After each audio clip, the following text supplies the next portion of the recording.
Simpler.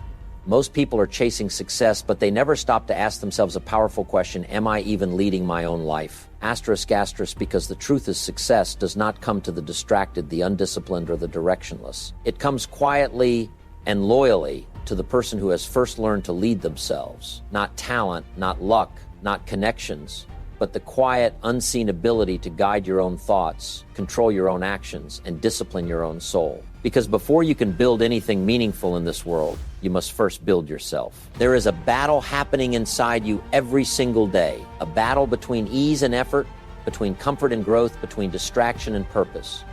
And the direction of your life is decided by which side you choose in those silent moments. Self-leadership is choosing what is right when it is hard. It is waking up when your body begs for more sleep. It is staying focused when your mind wants to escape. It is holding your standards when no one is there to remind you. And understand this deeply, you are not just managing time, you are managing a trust given to you. Every hour you waste, every opportunity you ignore, every discipline you avoid is not just a loss in this world, but something you will be questioned about. You are not created to live randomly. You are created with purpose, with responsibility, with the ability to choose your path. And the strongest among people are not those who control others, but those who control themselves. When you lead yourself, you stop making excuses. You stop blaming circumstances. You stop waiting for the perfect moment. Instead, you act, even when it's uncomfortable, even when it's inconvenient, even when it feels like no one notices. Because deep down, it is seen. Your effort is seen. Your patience is seen. Your struggle is seen. And nothing is ever wasted. Self-leadership means you hold yourself accountable before life holds you accountable. It means you correct your path before consequences force you to. It means you build discipline before regret builds inside you. There is a pain in discipline, but there is a deeper pain in regret. The pain of knowing you could have done more, you could have become more, you could have changed your life, but you chose comfort instead. And that pain stays. So you rise, you push yourself, you demand more from yourself, not because it's easy, but because you understand that your life is too valuable to be wasted on excuses. You start guarding your time like it matters. You start controlling your thoughts before they control you. You start choosing growth over comfort again and again. And slowly, something begins to change. Your confidence grows. Your clarity sharpens. Your actions become stronger than your fears. Because when you can lead yourself through laziness, through doubt, through distractions, there is nothing in this world that can truly stop you.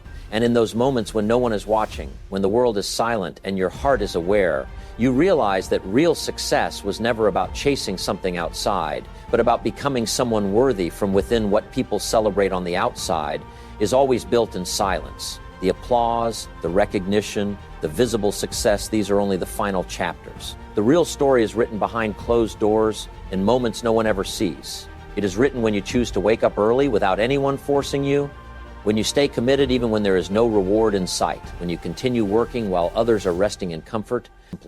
Because discipline is not proven in front of people, it is proven in your ability to stay consistent when no one is watching.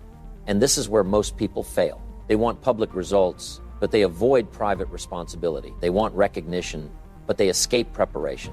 They want success to be visible, but they refuse to build it in the unseen. But understand this: nothing real is built in the spotlight. Everything strong is built in the shadows. Your habits, your focus, your effort, these are all developed in private before they ever appear in public. And there is something deeper to reflect on. Your private actions are never truly hidden. Every effort you make in silence, every struggle you endure alone, every moment you choose discipline over ease, it is all seen, recorded, and never wasted.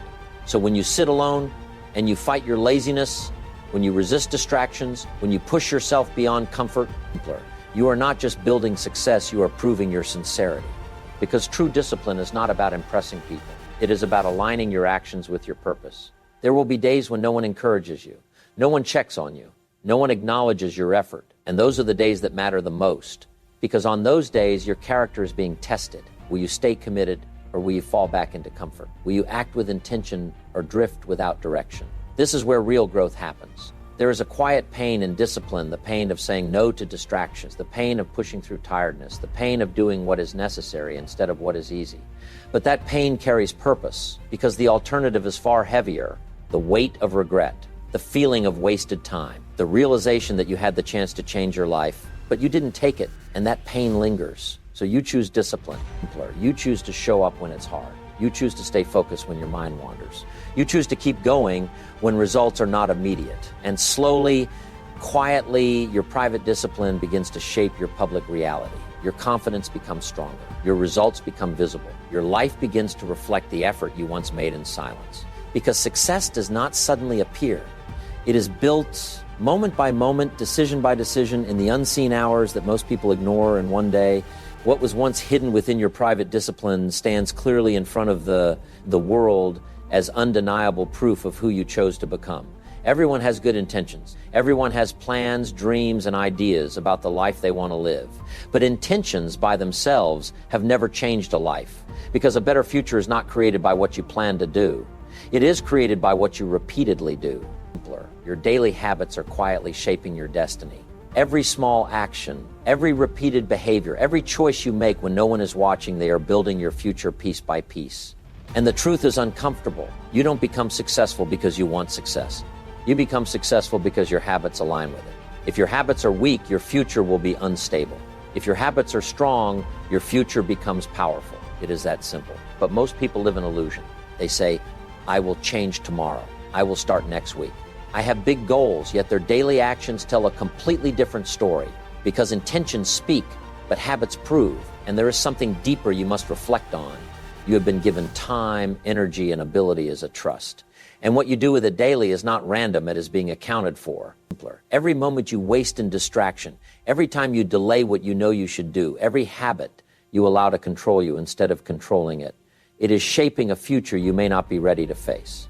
Good intentions without disciplined habits lead to regret. The pain of knowing you had potential, but you didn't build the habits to support it. The pain of dreaming big, but living small. The pain of waiting for change instead of becoming it. And that realization can break a person. So you must ask yourself honestly, what are your habits doing to your life right now? Are they building you or breaking you? Because habits are powerful. They don't argue. They don't negotiate. They simply repeat until they become who you are. A small habit done daily becomes a strong identity. A weak habit repeated daily becomes a silent destruction. And here is where self-leadership begins. You take control of what you repeat.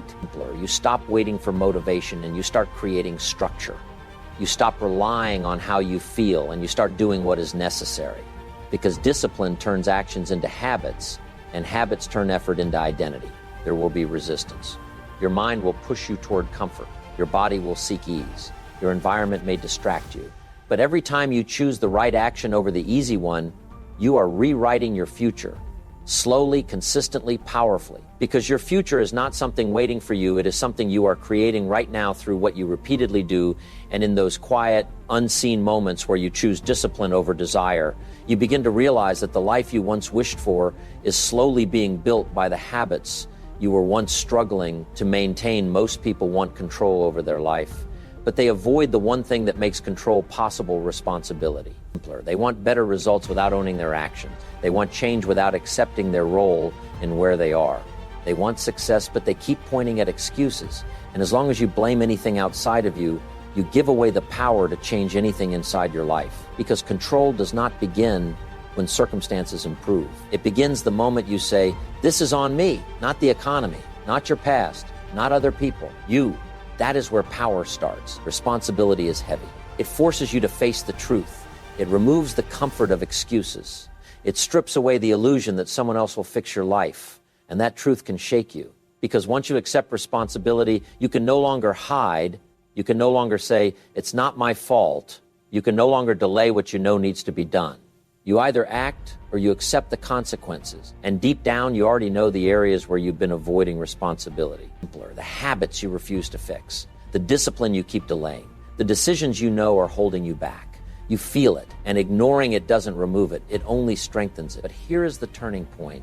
The moment you take full responsibility, something shifts inside you. You stop waiting. You stop complaining. You stop looking for someone to rescue you. You begin to act, even when it's uncomfortable, even when it's difficult, even when it feels unfair. Because you understand that your life is a trust given to you. Your time, your energy, your choices, they are not meaningless. They carry weight. They carry accountability. And one day you will answer for how you handled them. So instead of running from responsibility, you start embracing it. You begin to take ownership of your habits, ownership of your mindset, ownership of your actions. You correct yourself before life corrects you. Simpler. Because life has a way of forcing responsibility on those who refuse to take it willingly. And that lesson is always harder. There is a pain in responsibility, the pain of discipline, the pain of self-reflection, the pain of admitting where you've been wrong. But there is a deeper pain in avoiding it, the pain of staying stuck, the pain of watching your life remain the same, the pain of knowing you could have changed, but you didn't take ownership. So you rise, you stop blaming, you stop delaying, you stop waiting for perfect conditions. You take control of what you can, your actions, your effort, your direction. And slowly, your life begins to change. Because control is not given to you, it is earned through responsibility. And in the quiet moments where you hold yourself accountable without anyone forcing you, you begin to feel a strength within you that no external circumstance can take away. Motivation feels powerful, but it is unreliable. It comes and goes. One day you feel inspired, the next day you feel nothing. And if your life depends on motivation, your progress will always be unstable. Because motivation is based on feelings, and feelings change. But self-control is a decision. It is the ability to act even when you don't feel like it, to move forward when your emotions are pulling you backward, to stay committed when your energy is low and your mind is full of excuses. This is where consistency is born, not in excitement, but in discipline, not in inspiration, but in control. Most people wait to feel ready. They wait for the perfect mood, the perfect time, the perfect energy. And that moment rarely comes. Days turn into weeks, weeks turn into months, and they are still waiting. But the ones who grow, the ones who change their life, they don't wait. They act, even when they are tired, even when they are distracted, even when nothing inside them feels motivated. Because they understand something deeper. Your feelings are not in charge of your life, your decisions are. And every time you act without motivation, you strengthen your self-control.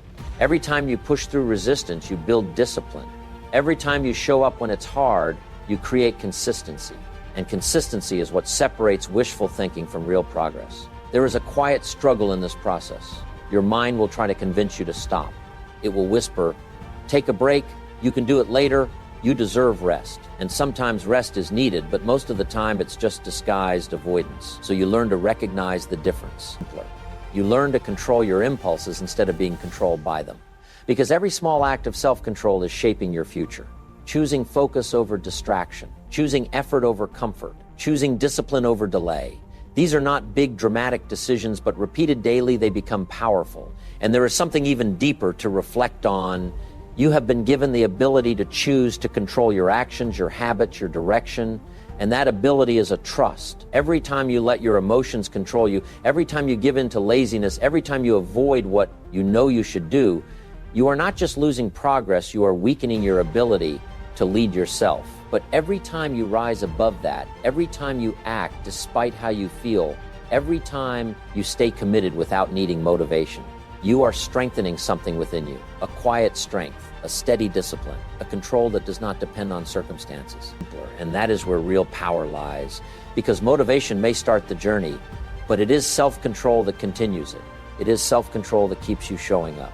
It is self-control that keeps you focused. It is self-control that turns effort into routine and routine into identity. And slowly, without noise, without attention, your consistency begins to build a life that motivation alone could never create. And in those moments when you act without feeling ready, when you move forward without emotional support, you begin to realize that true strength was never about how you feel, but about how firmly you can control yourself when feelings try to take over your life. Does not rise to the level of your wishes.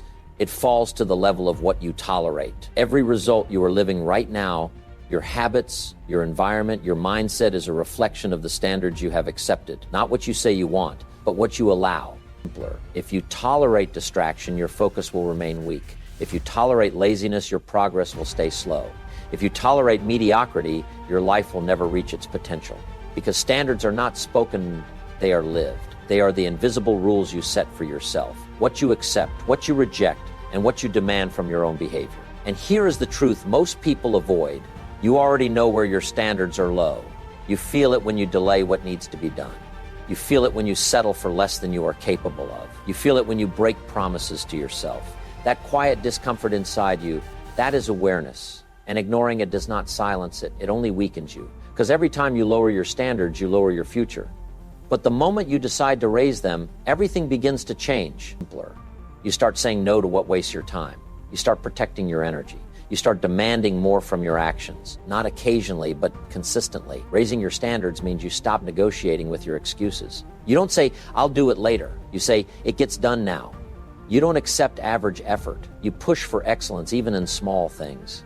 Because small actions done with high standards create powerful results over time. And there is something deeper to reflect on. You are not created to live below your potential. You are given the ability to grow, to improve, to rise above weakness. And every time you choose higher standards, you are honoring that ability. Every time you reject laziness, you are strengthening your discipline. Every time you demand better from yourself, you are shaping a stronger identity. But this path is not easy. Raising your standards comes with discomfort. You will have to let go of old habits. You will have to distance yourself from environments that pull you down. You will have to face the version of yourself that chose ease over effort, and that can be painful, because growth always requires leaving something behind.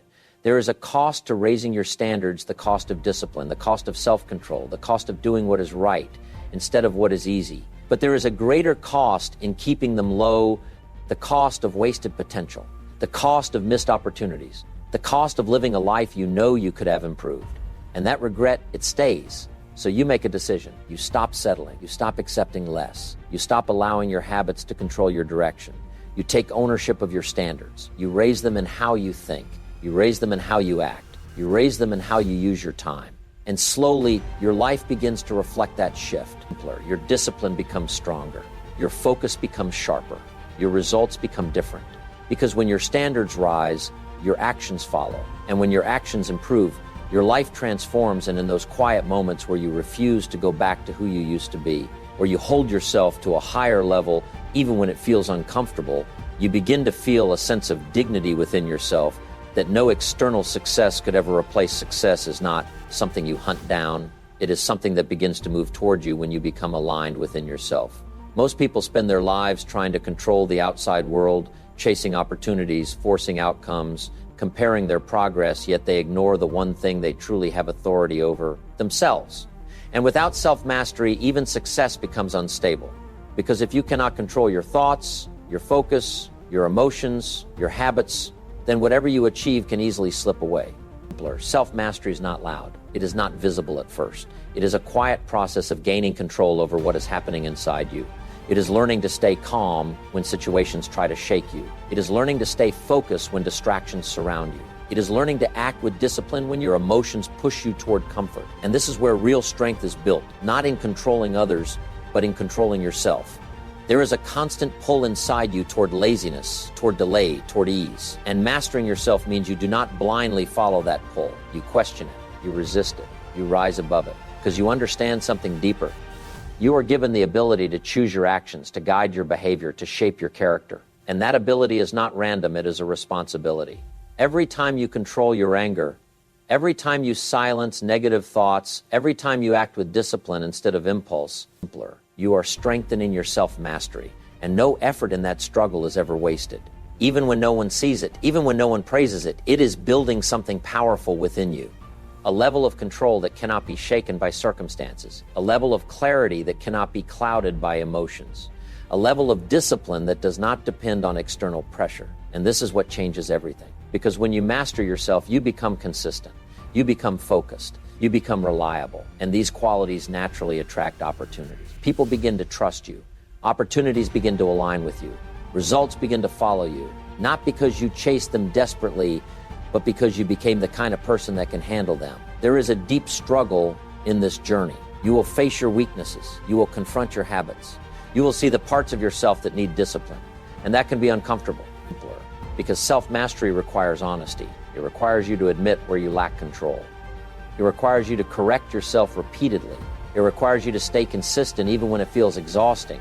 But there is a greater pain in avoiding it, the pain of being controlled by your impulses. The pain of losing opportunities because of lack of discipline. The pain of knowing you had potential, but not the control to sustain it. So you choose mastery. You train your mind daily. You guard your actions carefully. You control your habits intentionally. Not for recognition, but for alignment. And slowly, quietly, your life begins to shift. Because when your inner world is disciplined, your outer world starts to reflect it. Success begins to feel less like a chase and more like a natural outcome. And in those silent moments where you choose control over chaos, where you hold your actions steady despite the storms within, you begin to realize that the greatest victory was never about reaching success, but about becoming someone who no longer needs to chase it. Before you try to lead a business, before you try to lead a family, before you try to lead the world, make sure you can lead yourself. Because when you do, you won't need to chase success anymore. Success will recognize you and follow. Asterisk, asterisk.